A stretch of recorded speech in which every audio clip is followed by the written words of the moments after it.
Good afternoon, ladies and gentlemen. I'm Matt Coates here with Mike Maynard and Mackenzie Kielblock for another afternoon of Harbor Hawks baseball. The Harbor Hawks are 6-6, hosting the Wareham Gatemen, who at 6-6-1. Gatemen, with that one tie, sit just ahead of the Hyannis Harbor Hawks in the rankings. Although, Mike, we've gone to Wareham twice and we've come back with 2 victories. Yeah, 2 good games in Wareham. We really like what we've seen out there, and we got a good vantage point from center field last time, and really saw a good game from the Harbor Hawks. So hopefully we can keep it going. Obviously, like you said, 500 right now for the Harbor Hawks, so big win to get above 500 would be nice. Definitely get above 500, get back to that second slot in the division, going 3-0 against the Wareham Gatemen. Never bad to be 3-0 against one team. Absolutely not, yeah, especially a division team. You got to get those wins, and especially for playoff seeding, you need best record that you can get. Definitely. And right now, it's not all sunshine and rainbows, but definitely does not look like any rain clouds. And last night, we did not get the game in. We were going to travel to Orleans to play the Firebirds, but due to poor field conditions and rain earlier in the day, that game didn't happen. Yeah, unfortunately. We had Grant McNew on for our parking lot preview. It was maybe our best show yet, and unfortunately the game didn't go on, but still a great show. Looking for another good one today, and this game should be played, so looking for an exciting and thrilling game to watch. Definitely. And on that note, let's move on to today's game. Mike, let's look at our starting pitchers today. Yeah, today for Hyannis, we have Ethan Bates on the mound, righty out of Louisiana Tech.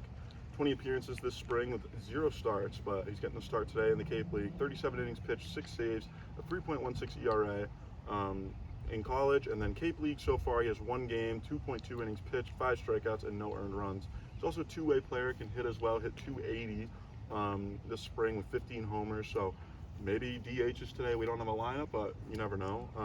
And then for Wareham on the mound, Mark Manfredi, hope I'm saying that correctly, lefty out of University of Dayton, 16 appearances with 15 starts this spring, almost 80 innings pitched with a 5 ERA.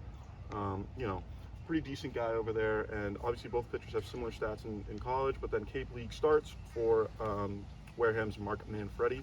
2 starts with a 2.25 ERA, 11 strikeouts, 4 walks, over 8 innings pitched. So looks like a pretty good pitching matchup, and hopefully the hitters can get something going too, but we'll see.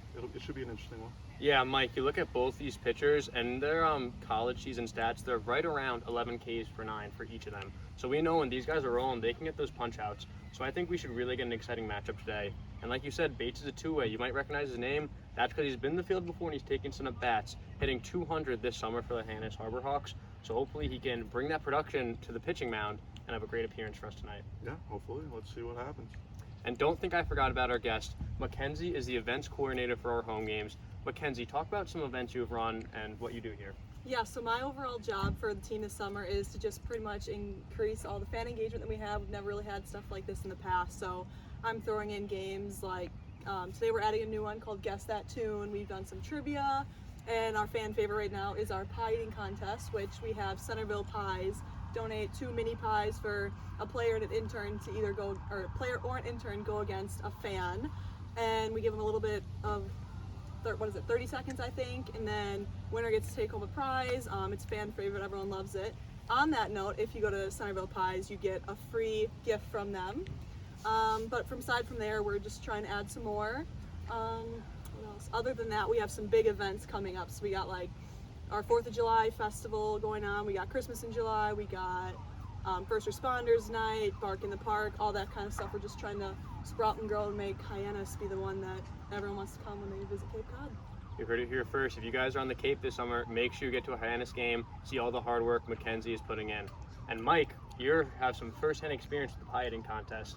Let's talk about that crushing defeat you had. Okay, well, first of all, I want to mention the whole voting process is a little bit skewed, and I think it's a little bit biased because most people are going to root for the fan, especially a little kid. Like, no offense, Mason, if you're out there, if you're watching this, it was a good battle. In my opinion, very close. I think the voting was very skewed, but it was a very fun time. I really had a good one. I'm looking for redemption. I've already told Mackenzie I'm coming back. I want Mason come back to another game. Me and you are running it back. I'm going to win next time. I think we know the real culprit behind the voting. That's our coworker. What's her name? She forgot my name. Oh my goodness. Rhea Lassick, our silent reporter. What's Look at her that. name? What's her name? Who cares? She loves skewing the voting. She asked for Mike's name first, went to the kid second, knowing he would get more votes. Yeah, I mean, it's all about getting the fans involved. Yeah, and he had a good time. I had a good time. But you lost to an 8-year-old. We don't know he's 8. We actually cannot confirm he was 8 years old. This is just Put speculation. in the comments how old you are, please. All right, moving on. Last night, as I mentioned before, we could not travel to Orleans, did not get the game in, so no player of the game last night. So let's jump right into it. Mike, player of the game tonight, who you got? I got Will Taylor out of Clemson. I think he's going to have a big game. I haven't picked him yet. I don't know if anybody's picked him yet for prediction for player of the game.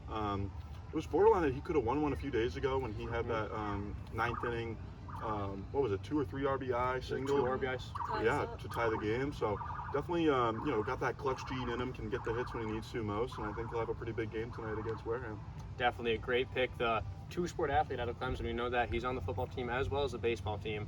And you were right, he was magnificent in that 6-run, 1-inning comeback in the bottom of the ninth that we eventually won in extra innings.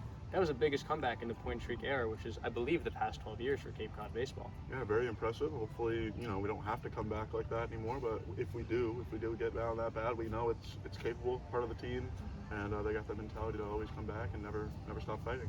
Exactly. Mackenzie, who do you have tonight, player of the game? Yeah, so I'm going to go with Cam Smith, the freshman from Florida State. He started a little bit slow, but he's gotten everything. He's getting contact on the ball, and I really think that tonight he's really going to flourish on the field. Great pick, Mackenzie. I know I personally have picked Cam Smith. Mike, have you picked Cam before? I think I picked him early on, and he actually won one 2 days ago with Ben writing that story. So Definitely a good pick. Cam is a great pick, popular pick around here. Me personally, I'm going to go with the starter for tonight for Hyannis, Ethan Bates. As we mentioned, he's a two-way. We don't have the lineups, but if coach decides he can DH Ethan Bates and he can be Hyannis' very own Shohei Ohtani tonight. So I'm really hoping they do so and we get some hits and a great pitching performance out of Bates tonight because I can really see him doing something spectacular for Hyannis. 100%. All right, with that being said, I think that's all we got. Mackenzie, thank you very much for joining us. Hopefully the Harbor Hawks go above 500, go 3-0 against Wareham tonight. The big victory. Go Hawks. Go Hawks.